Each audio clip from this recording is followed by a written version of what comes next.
Japri, Japri, Jap, Jap, Jap, Jap, Jap, Jap, Jap, Jap, Jap, Jap. Japrin aja, Japrin aja. Halo sahabat TB, selamat datang di acara Japri, jawaban pertanyaan dari sahabat TB. Kenalkan, saya Dr. Nastiti Kaswandani, saya dokter spesialis anak di Rumah Sakit Cipto Mangunkusumo. Saya akan menjawab pertanyaan-pertanyaan dari sahabat TB.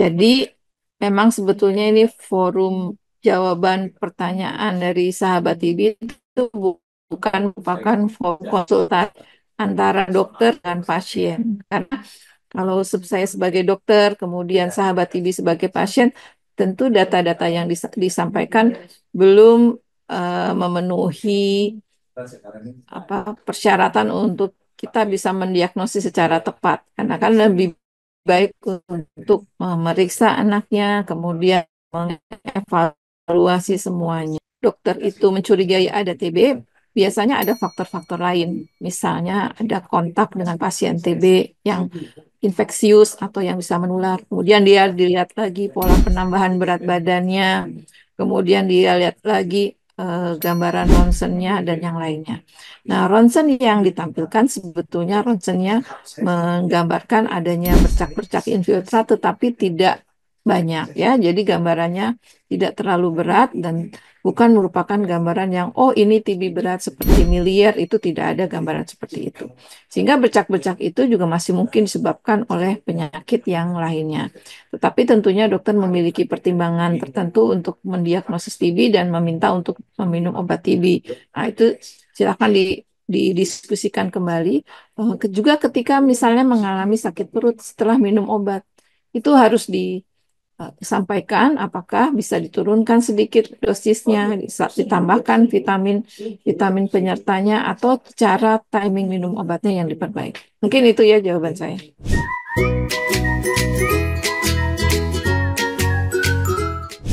Ya, terapi pencegahannya ada. Dari mulai awal, berikan vaksin BCG, itu melindungi dari TB yang berat. Lalu, terapi pencegahan akan diberikan kepada anak yang kontak dengan pasien TB yang infeksius. Untuk apa? Untuk mencegah tertular. Dan kalau sudah tertular, bisa saja status penularannya adalah menjadi infeksi TB yang laten, yang belum menjadi sakit TB aktif. Itu juga bisa dicegah untuk tidak berkembang menjadi sakit TB aktif dengan memberikan terapi pencegahan TB. Yang tadi kita bahas bahwa ada obat TBT yang diberikan 3 bulan, 6 bulan, ada yang 3 bulan diminum sekali sepekan, itu ada. Untuk mencegah sakit TB pada anak-anak yang memiliki kontak erat dengan pasien TB, terutama TB dewasa di rumahnya. Nah, kalau dia sudah tertular TB atau sudah sakit TB, apakah bisa sembuh sendiri? Tidak bisa. TB hanya bisa disembuhkan dengan minum obat TB kalau dia sudah sakit TB aktif. Jadi ini berbeda dengan penyakit virus yang diantaranya misalnya virus influenza atau bahkan virus COVID atau virus pernafasan yang lainnya, itu seringkali bisa sembuh sendiri tanpa pengobatan. Tapi kalau sakit TB aktif, sakit TB aktif, harus minum obat TBC.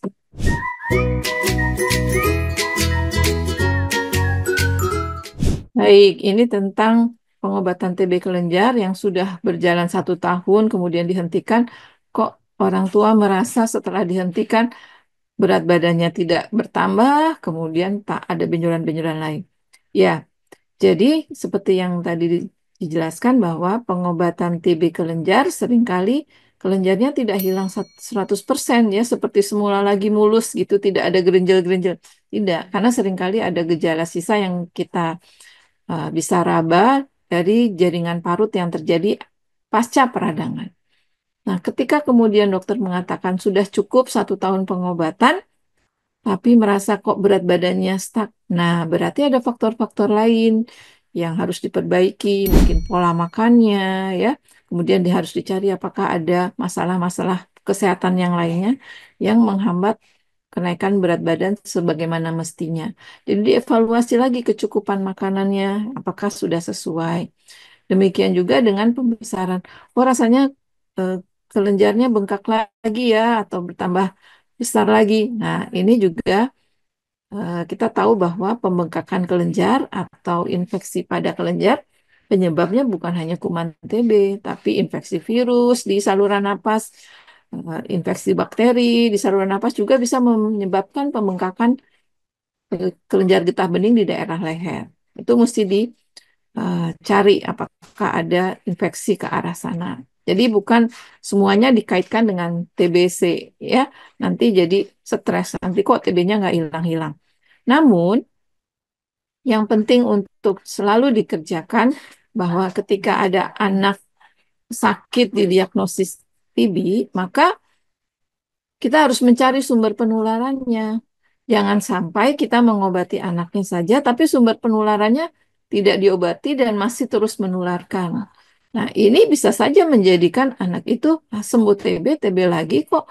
Karena apa? Karena sumbernya masih ada di sekitar, tidak dicari dan tidak diobati. Ini yang perlu dilakukan. Pastikan bahwa semua anggota keluarga sudah dilakukan screening dan sudah tidak ada yang berpotensi untuk menularkan kembali TBC pada anak tersebut.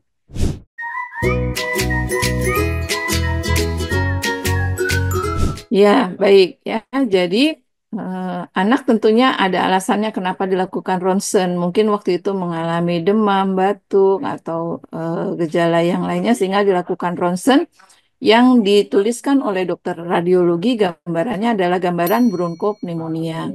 Nah, gambaran bronkopneumonia itu adalah gambaran bercak-bercak atau cairan-cairan yang ada di paru. Gambaran bercak atau cairan di paru itu tidak hanya disebabkan oleh TB, tapi bisa juga disebabkan oleh yang lainnya. Namun, ketika dokter melakukan mantuk tes dan mantuknya itu positif, maka sebagai rangkuman atau sebagai kompilasi dari data-data yang dikumpulkan oleh dokter, kemudian dokter memutuskan ini kelihatannya adalah TBC paru. Apa dasarnya? Mungkin dari pertanyaan tentang berat badannya, tentang kontaknya, kemudian gambaran klinisnya, semuanya menyokong ke arah TB sehingga dilakukan pengobatan TB. Kalau dikatakan bahwa mantuk itu bisa dipengaruhi oleh BCG, memang bisa, tetapi ketika ada permasalahan klinis yang lain, seperti tadi, mungkin ada batuk, mungkin ada demam yang tidak kunjung sembuh, mungkin ada kontak TB, maka kita harus berpikir bahwa kalau mantuk positif, ini mungkin disebabkan oleh infeksi alamiah TB. Ya, jadi di pedoman WHO pun seperti itu. Sudah tidak lagi menjadikan riwayat vaksinasi BCG sebagai pertimbangan untuk mempertimbangkan ini jangan-jangan mantuknya positifnya karena BCG. Tidak.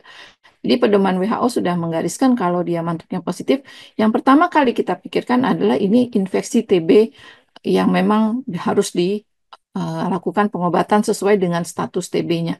Kenapa? Karena angka TBC yang makin banyak dan Indonesia kan masih juara 2 ya gitu.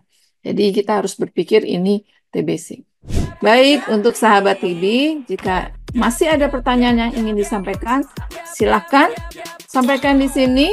Jeffrey aja. Take action, no discrimination.